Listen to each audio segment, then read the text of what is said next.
Physics grade 9, chapter number 3, and today we just want to discuss about a new topic, tension. Tension and its two cases. Tension एक English वाला tension है, ये वो नहीं है, ये टेंशन फिजिक्स वाला है।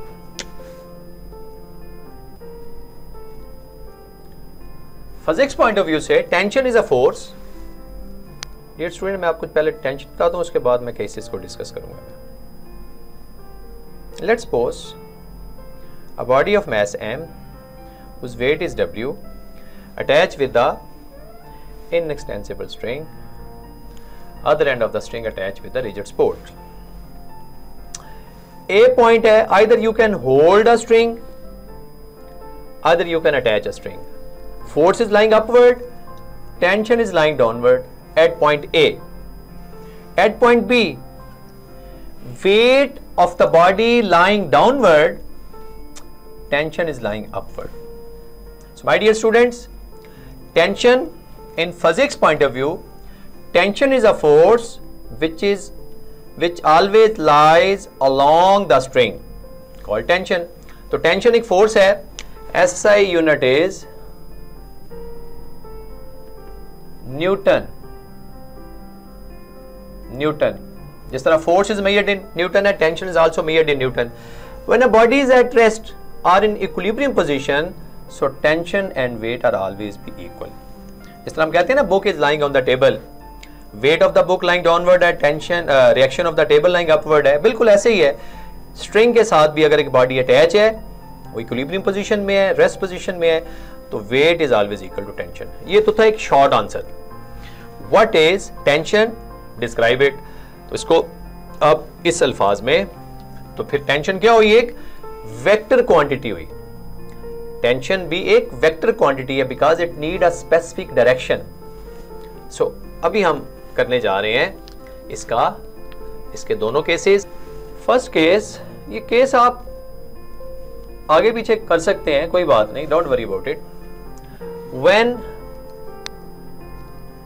One body moves horizontally,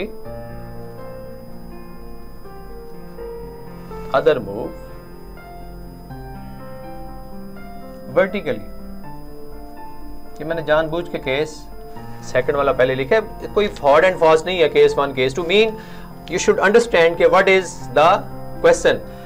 When one body moves horizontally, other moves vertically, find acceleration and tension. Question ये पूछेगा वो, क्या फाइंड करना है आपने? Acceleration and tension फाइंड करना है। किस केस में? कि एक बॉडी हॉरिजॉन्टली है, एक वर्टिकली है। अभी मैं आपके सामने इसकी फिगर बनाऊंगा और उस फिगर को हम एक्सप्लेन करेंगे। ये एक सिंपल फिगर मैं आपके सामने बनाता हूं। ये हॉरिजॉन्टल प्लेस है, ये एज पे हमने पुली लगाई है, पुली के साथ एक बॉडी है, एक बॉडी इसके साथ अटैच कर दें। ओके, ये टेबल के साथ पुली अटैच है। पुली को आप अक्सर मैं देखा सिंपल वे से आप इसको पुली बना सकते हैं। फिगर फिजिक्स में सिर्फ अंडरस्टैंडिंग के लिए है, जस्ट फॉर अंडरस्टैंड। ये इसका वेट है m2g, ये इसका रिएक्शन ऑफ टेबल है, ये टेंशन है। एक्सेलरेट इसने डाउनवर्ड करना है बेटा जी, ये बात याद रखनी है। ये फर्स्ट बॉडी है m1g, इसका नाम a रख लें, इसका मास m1 है। टेंशन आपको पता है ऑलवेज लाइंग अपवर्ड है क्योंकि वेट इज लाइंग डाउनवर्ड है। तो ये फिगर को जरा अच्छे तरीके से गौर से जरा देखिएगा प्लीज। 2 बॉडीज हैं, इस केस में m2 is greater than that of m1 case. 2 bodies, one body is horizontally, other vertically. अभी इसको A बॉडी कह लें, इसको B बॉडी कह लें। When we should talk about, इसकी एक्सप्लेनेशन आपको पता है, मैं अक्सर अपने स्टूडेंट्स को कहा करता हूं कि इसको लर्न बाय हार्ट नहीं करना, याद नहीं करना, रटा नहीं लगाना। You should express your own words. Let us consider 2 bodies A and B attached with the inextensible string which passes over a pulley. पुली कौन सी है? फ्रिक्शनलेस पुली है, पुली है ये, ठीक है, pulley. m2 is greater than m1. But we should arrange in such a way that, ऐसे हमने arrangement की है कि body A accelerating downward, body B accelerating horizontally in this direction. One thing is clear? Okay, अभी जब हम body की बात करने लगे हैं, बॉडी ए की बात करते हैं. बॉडी ए को जरा अंडरस्टैंड कीजिएगा please. When body this two forces, जैसे आप टग ऑफ वॉर में टू टीम्स हैं, एक टीम M1G है, दूसरी T. अक्सर मैं समझाने के लिए बच्चों को कहता हूं, टग ऑफ वॉर में दोनों टीम फोर्स लगा रही हैं, लेकिन चूंकि बॉडी एक्सेलरेट कर रही है downward, so this M1G is always greater than that of T. तो नेट फोर्स क्या होगी फिर इसकी? Net force please M1G minus T, क्योंकि ये टीम विनर है तो ये फोर्स माइनस होगी तब बॉडी एक्सेलरेट करेगी. और एक net force by Newton second law of motion. ये प्लीज दो इक्वेशन अपने साथ, F इक्वल टू M में, चूंकि बॉडी 1 है M1, तो इसलिए फोर्स क्या होगी? M1A. इन दोनों को जब आप इक्वेट करेंगे by comparing 1 and 2 to get, क्या मिलेगा जी आपको? M1A is equal to M1G minus T. इसका एक नाम रख लें और इस इक्वेशन को 3 नंबर दे दें. ये पार्ट फर्स्ट बॉडी. दोबारा समझें, टू टीम्स हैं, M1G एक्सेलरेट डाउनवर्ड कर रही है, T टीम है. तो क्या करती है? M1G डाउनवर्ड एक्ट कर रही है, T अपवर्ड है, बॉडी एक्सेलरेट डाउनवर्ड कर रही है, तो M1G is greater than that of T, तो M1G minus T, then body accelerate, और नेट फोर्स क्या होगी? सेकंड की M1A. अभी हम बॉडी B की बात करने लगे हैं. प्लीज अंडरस्टैंड कीजिएगा, बॉडी बी की बात करेंगे. बॉडी बी बिल्कुल सिंपल है. इसमें चूंकि बॉडी बी प्लेस्ड हॉरिजॉन्टली है, weight is always cancelled by reaction of the table. Two equal but opposite forces cancel their effect, no movement along vertically. Okay, तो net force बेटा यहां पे आ जाएगी आपकी, नेट फोर्स क्या आ गई? Only T. T की वजह से बॉडी मूव करेगी, टेंशन की वजह से. और एक नेट फोर्स आपकी आ गई ड्यू टू सेकंड लॉ. इन दोनों इक्वेशन को जब आप इक्वेट करेंगे तो आपके पास वैल्यू आ जाएगी ये जनाब, दूसरी बड़ी सिंपल सी, और इसको 6 का नाम कह रहे हैं. 1 2 3 4 है, 3 4 कर लो, ये 5 3 और 6. एक्चुअली अगर देखा जाए तो after calculating 3 and 6 then we will get result A and T. लेकिन जो कि बुक में कैलकुलेशन नहीं दी हुई, मैं इसलिए आपको उस तरफ कंफ्यूज नहीं कर रहा और उसके लिए डिटेल नहीं बताना चाह रहा. वैसे ये कैलकुलेटेड है कि जब आप इसकी आपस में कैंसलेशन करेंगे तो आपको एक रिजल्ट मिलेगा. What is the value of acceleration? M1 by M1 plus M2 into G, और टेंशन आपको मिलेगा इस जगह A की जगह पुट करोगे तो M1 M2 by M1 plus M2 G. तो माय डियर स्टूडेंट्स, ये आपको एक्सेलरेशन एंड टेंशन की वैल्यू मिलेगी आफ्टर कैलकुलेटिंग 3 and 6.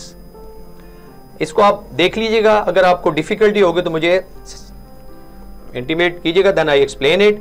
तो इस तरीके से आप टेंशन एंड एक्सेलरेशन निकाल सकते हैं व्हेन वन बॉडी. अभी देखें जो सेकंड बॉडी मैं दोबारा बता रहा हूं, बी बॉडी चूंकि प्लेस हॉरिजॉन्टली है, action and reaction are equal but opposite, तो M2G cancel the effect of reaction of table, और कोई मूवमेंट नहीं है, ये कैंसिल हो गए, तो ओनली टेंशन की वजह से बॉडी एक्सेलरेट करेगी. तो जब बॉडी एक्सेलरेट करेगी तो उसकी नेट फोर्स M2A होगी. इस तरीके से दोनों को सॉल्व करेंगे तो इक्वेट करेंगे तो T इज M2A. इन दोनों को सॉल्व करेंगे 3 और 6 को. Take a screenshot please. अभी हम इसके केसेस की तरफ जाते हैं. Case 1, find A and T when both bodies move vertically. ये फिगर है, प्लीज इसको मैं दोबारा से एक्सप्लेन करता हूं, प्लीज जरा देखिएगा. A and B are two bodies which are attached with the inextensible string. Inextensible mean who is not going to be extended. Extend ना हो सकते, ठीक है. Which is passes over a frictionless pulley. Pulley is frictionless है. Pulley is attached with a rigid support. This is the basic mechanism of this first case. M1 is always greater than that of M2. Please note this point. When it's a fixed pulley. M1 is greater than M2. So M1 mean M1G, weight of this body A accelerating downward. A downward accelerate करेगी, B upward accelerate. Fixed pulley है ना, fixed pulley आपने अक्सर देखा होगा जिसमें जितनी force लगाएंगे उतनी बॉडी अपलिफ्ट होगी। अभी हम इसकी डिटेल पे आते हैं। When we consider body A, weight is greater than that of tension.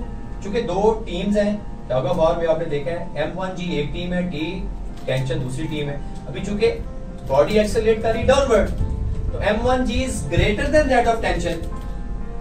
M1G tension से ग्रेटर है, तो हम क्या कहेंगे? This force is greater accelerating downward. Net force क्या होगी? M1G minus T। This minus T, then body accelerate. जब भी बॉडी एक्सेलरेट करेगी न्यूटन साइकिल लागू करेगी। MA, क्योंकि फर्स्ट बॉडी है वो M1A हो जाएगा। इन दोनों को आप कंपेयर करके आपके पास ये इक्वेशन आ गई। क्या? M1A लेफ्ट हैंड साइड दोनों इक्वल है, राइट हैंड साइड इक्वल हो जाएगी। M1A equal M1G minus T। ये आप इक्वेशन करेक्ट है। Focus on body B। अभी B बॉडी एक्सेलरेट कर रही है अपवर्ड, क्योंकि स्मॉलर, इसका लाइटर मास है देन दैट ऑफ M1 से, तो बॉडी B में T is greater then, T force है, T is greater than that of M2G। So net force क्या हो जाएगी? T minus M2G। Understand this point? T minus M2G। एक net force वो है जिसकी बॉडी जिससे बॉडी एक्सेलरेट कर रही है, न्यूटन साइकिल law of motion, F is equal to ma, तो नेट फोर्स क्या हो जाएगी? M2A। Again comparing, equating this and this 4 and 5, तो आपके पास रिजल्ट क्या आ जाएगा? M2A is equal to T minus M2G।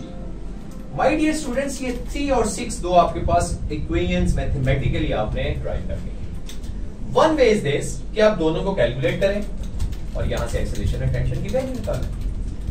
But if short span of time, वक्त एग्जाम में कम होता है, तो आप सिंपल कहेंगे by calculating 3 and 6 we get क्या?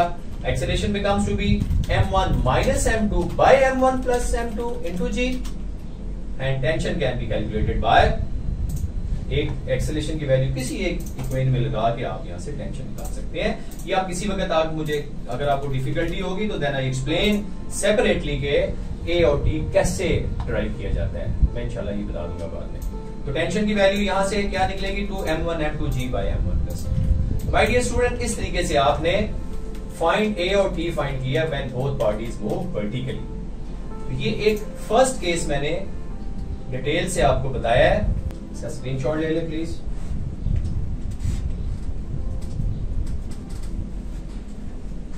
Okay, thank you.